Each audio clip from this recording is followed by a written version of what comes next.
All right, welcome to What's the Scenario with PLRB, where we explore claims and coverage scenarios relevant to insurance professionals. I'm Brendan McLaughlin. I'm Beth Stern. And I'm Sonia Kopesky. All right, Sonia, what's the scenario? So today we're going to talk about e-bikes. These are kind of all the rage. You see them very frequently on the sidewalks and streets in urban environments. And so we are starting to see a lot of coverage issues related to them. So today's scenario is about Beatriz. She's a city dweller who never learned how to drive a car. She recently got tired of riding the train and decided to get an e-bike. She bought an old e-bike off a friend, purchased a battery from AftermarketBatteries.biz, and soon was zipping through the streets. Her friends even got her a bumper sticker that reads Beatriz's car for the side. One night, it caught fire while charging outside her apartment door. Is it a covered motor vehicle? Is this a covered loss? Is this a motor vehicle under the ISO HO3 form? All right, some really interesting questions this is raising. I wanted to throw some trivia at you first. So I've got some e-bike trivia here. We see these e-bikes out there. We hear all about the different dangers and things you have to do to appease them. So which one of these facts is false? Never charge a frozen battery. Always use the branded charger. Never ride an e-bike in the rain, and don't charge over 80% for longest life. I think it's actually supposed to be always use the branded battery. Okay, that's what I was going to guess, but you probably can. But yeah, I think they say for optimal results or whatever, use the branded battery. I think that you can ride an e-bike in the rain. So that's the false one. Oh, yeah, you're right. Which fact is false? Got a double negative in there. All right, what do you think? Your final answer? Which one is false? Never charge a frozen battery. We got one right answer here. So the rain one is the one that's incorrect. And I thought that was an interesting fake out because, hey, it's an electric bike, right? It's electric in the rain. But apparently it's called ingress protection, and they have different ratings. But you can't hit them with a power washer. That would cause a problem. The frozen one is the one where I was hoping to trip people up. Because, obviously you don't want to charge a battery that's really hot. That makes sense. But to have it frozen, what's that going to do? Apparently, chemical reaction, the freezing, because there's chemical reaction going on in the battery, and the freezing slows down those reactions, so the lithium ions can't get through whatever graphite layers are trying to get through, and they wind up caking or depositing on the surface of the anode, whatever it is. So that one was interesting. It's not just some battery, because they tell you, hey, whenever I fly a plane now, if they're talking about the phone batteries, they're the same, I think, lithium ion, and they say, hey, if you're going to charge them, you got to have them out of the bag so they don't overheat. So I think it's really getting to be a thing now with these batteries. This could be a problem in Chicago because people are certainly riding their e-bikes, when it's zero. Yeah. Yeah, and we have e-bikes and we charge them in the garage. So if we're going to be doing that in the winter, we better watch out, I guess. Yeah, if it gets below freezing. All right. Thanks, Let's get Brennan. into our scenario then. The issues that arise with e-bikes that we see most frequently typically relate to the type of peril that caused a loss. Often we see fire and theft. And I would say the most complicated issue is how the property is classified. So the ISO HO3 form, the standard form, excludes motor vehicles with some minimum exceptions. Or minimal exceptions. And then if it is covered property, what does that mean? And how is it covered? So e-bikes can be broken in their most basic form. There's some that are pedal assist. So it doesn't move if you're not pedaling. They call them the pedelecs, I believe. And then there's ones with a throttle assist. So it can be ridden without pedaling. So that looks a little bit more maybe like a moped or, something with a little bit more boost. And then a lot of states now, well, in general, and then states are breaking them down into classes and based on their maximum miles per hour and their wattage. But Beth, you said you have an e-bike. So what kind do you have? Yeah, so we actually have a few different ones. I myself do have the one that has the throttle as well as the pedal assist. So mostly you just are pedaling just like you're riding your regular bike, and it just gives you a little boost depending on, you can put it up like 5 different levels. If you just want number 1, you're going to just get a little help when you're pedaling.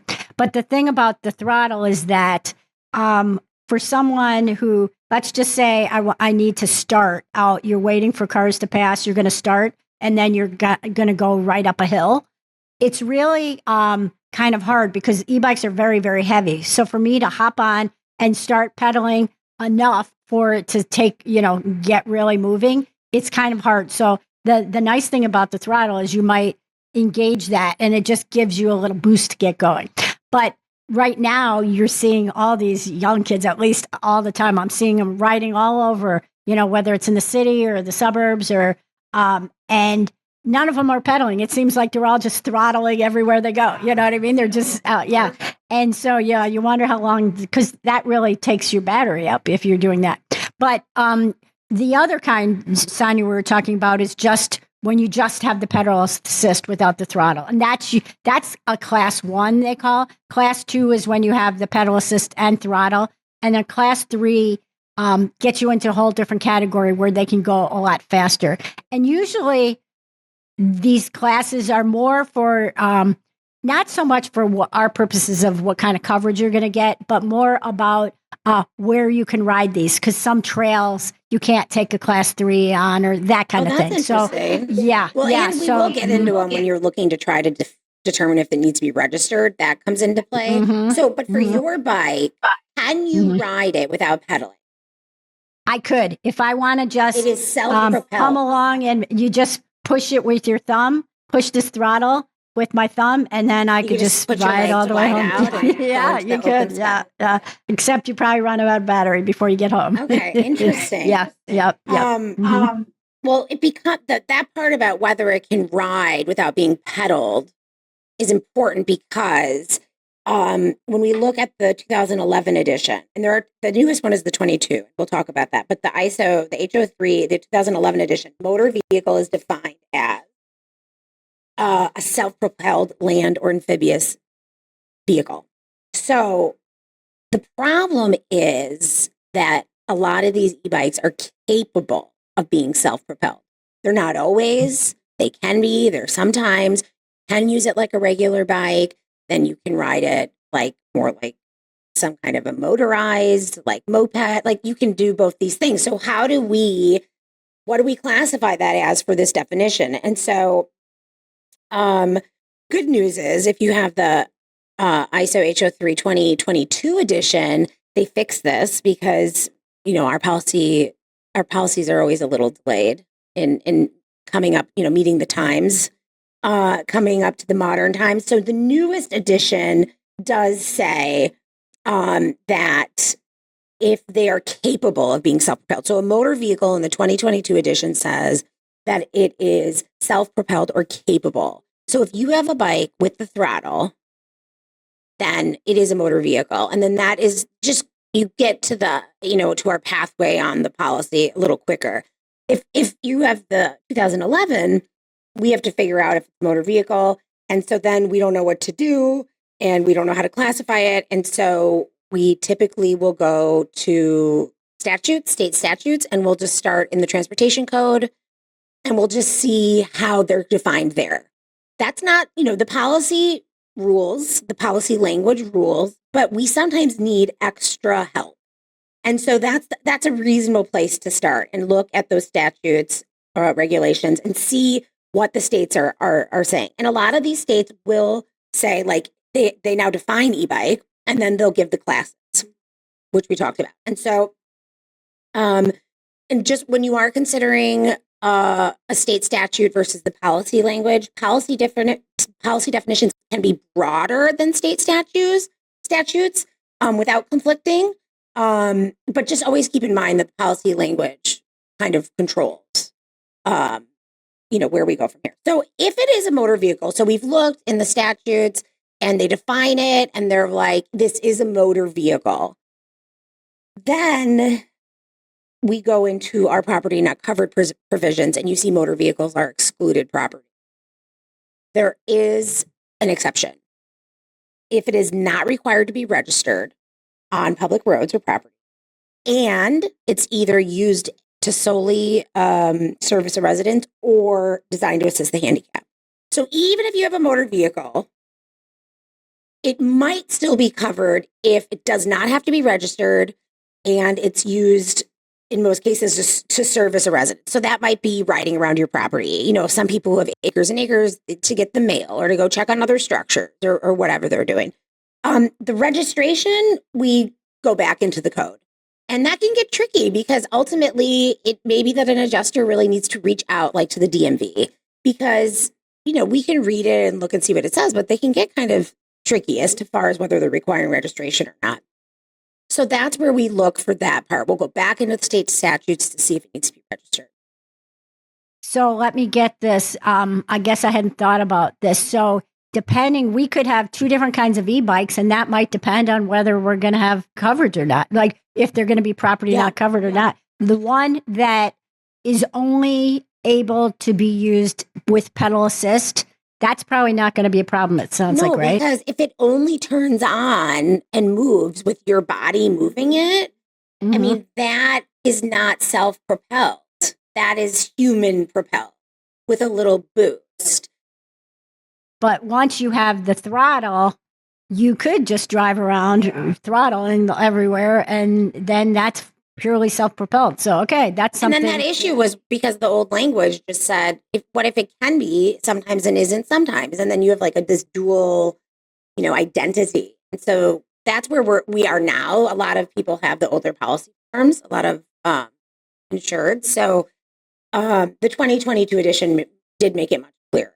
So would it be impacted by what was happening at the time of the loss? Like if you had a loss that you were using it, you weren't engaging the throttle and the loss occurred versus you had the throttle engaged, you weren't pedaling and the loss occurred. Well, maybe, but no, because a lot of these losses are probably when the person's not even on it. Oh, sure. Yeah. Right. It's charging and there's the fire or it's, you have it locked up and someone steals it. So they don't, at that point, no one cares what you're doing. It's really just what its innate ability is. So I suppose though, because, if other things do happen, especially maybe like from a liability perspective, if you are on it and you're only pedaling, like what does that mean? But for our purposes, a lot of the losses, you're actually not on. And I think with this capable language in the later, more recent form, sounds like they made that easier. Yeah, but it, of course, we'll go like a decade, like over 5, 6, 7, 8, a decade. And then we're just kind of floundering, trying to figure out how we'd classify this. Right. Yeah, that's always the case, it seems like. I remember when they just started adding like things about the CDs you might have in your car, as whether these are accessories, to this, the transmission, the whatever it was called, that like your accessories to the motor vehicle, like your radio. Yeah, the radios you could take in and out. Remember, like you could remove the radio players, or these portable CD players, and then it included the CDs too. Like it takes some years and years, and then we started having these Garmin, navigation. Things, but then that's before it evolved into being part of the car. Sure. Yeah, so the policy language does usually take a little while to catch up with what's going on. Yeah. But anyway, so once you decide if it is a motor vehicle, and then you go to the exclusion, which has an exception. Let's say you decide it doesn't have to be registered, and you only do use it on your property. It's covered property. It's a motor vehicle. You get to the exception. It doesn't meet the exception. Maybe it doesn't have to be registered, but you don't just use it to service your property. You're, riding all around town or whatever. So then it would not be covered. And that's only for the one with the throttle, right? Well, that would be, yes, right, because we're looking at the old form and we're looking at whether it's self-propelled. So under that, or not the old form, but under the older editions, when it has that dual, we would go to the statute, see what they say about e-bike. But yeah, if they say, yes, this is a motor vehicle, and then we go into our exceptions, and let's say it does have to be registered, then for sure it's not going to be covered here. It's excluded. But let's say it doesn't have to be registered, but then you're not fitting the second part, that it's to service a residence or to assist the handicap. If that's not met, then it ultimately just remains excluded property. And then, that's tricky because you have a very expensive e-bike that is reasonably considered a motor vehicle. And so then that's when you really have to consider, endorsements and talking to your insurer. It's your personal property. You want to make sure it's covered. Can it be under an endorsement under the homeowners? Is it only going to be something that can be covered under an auto policy? What does that look like? So then you should consider those. Yeah, that's a good point. I guess I should consider those things. Yeah, because if it gets stolen, they're hot commodities. Yeah. They're probably, people steal them a lot or whatever. Hopefully they're not going to burn up in your garage when you're charging them, but you never know. But yeah, that's a good point, though. If this could fit into your property not covered, then you have to start thinking about what kind of endorsement you're going to be able to get to cover this. It to be covered. Like you said, these are valuable things. And but let's say it is not a motor vehicle. So it, whether you're looking at the statutes, the state says these are not motor vehicles. Then it is covered C, personal property, covered anywhere in the world, and then we need our name peril. And so often we're considering fire and theft. And so what's really interesting is that for fire, it's tragic. A lot of urban environments are suffering from really unfortunate deaths because, like, for instance, in New York, this was really prevalent. They would be charged in hallways, or they would be charged in front of an entrance or an exit. Just maybe there's a general area that's in the building where you can, put some of these things. And if these aftermarket batteries were starting on fire while they were charging, and so there would be these terrible losses. So that could be one. That's one way that could suffer a loss, and then a lot of times they're stolen, which we. But how can I ask you a question, Sonia? How about if a person is riding their e-bike and then all of a sudden they get in a crash, and then not only do they get hurt, but their bike might get smashed up too. Is that going to be covered? So with vehicle perils, we will. It's undefined, of course. If ISO is listening, can we please define terms? We usually say it's that there's a loss caused by its use and momentum as a vehicle. So a loss is caused by the vehicle being a vehicle. Like, it's doing what it's intended to do. So if you're riding your bike and then you go, collide with something, or there's something in the roadway and it damages the bike, that could reasonably satisfy the vehicle peril. It also could be that a vehicle collides with this property as well. But yeah, the vehicle peril could come into play too. Good point. So anyway, what I was going to say is that with the aftermarket batteries that were causing the fire losses, New York actually created a law requiring UL certification. So they're trying to get ahead of, the quality of these batteries and how they're being used and charged. All right. So our takeaways. What kind of policy language do you have? Is it similar to the HO3 2011 edition where it just is self-propelled, or is it the 2022 edition that says it's capable of being self-propelled? If it's the newer language, it's easy. Those that have this throttle, that was going to be excluded property, and so you need to consider other options for coverage in the future. It won't help you at this point, but if you want to make sure that your e-bike is covered in the future, you may need some sort of an endorsement. So let's turn to where can I just go to learn more? They can head over to plrb.org. Anything in particular you want to mention? Yeah, we have a great Q&A on this where I actually put together a lot of these issues and kind of lay it out in general terms.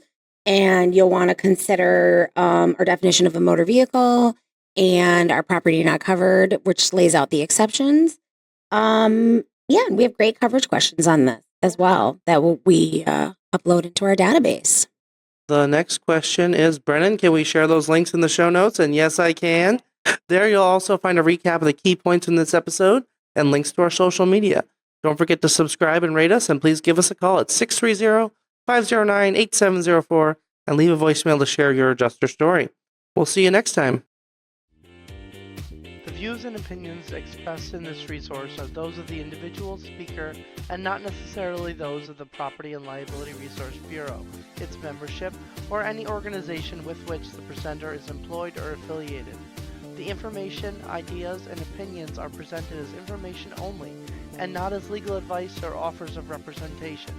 Individual policy language and state laws vary, and listeners should rely on guidance from their companies and counsel as appropriate.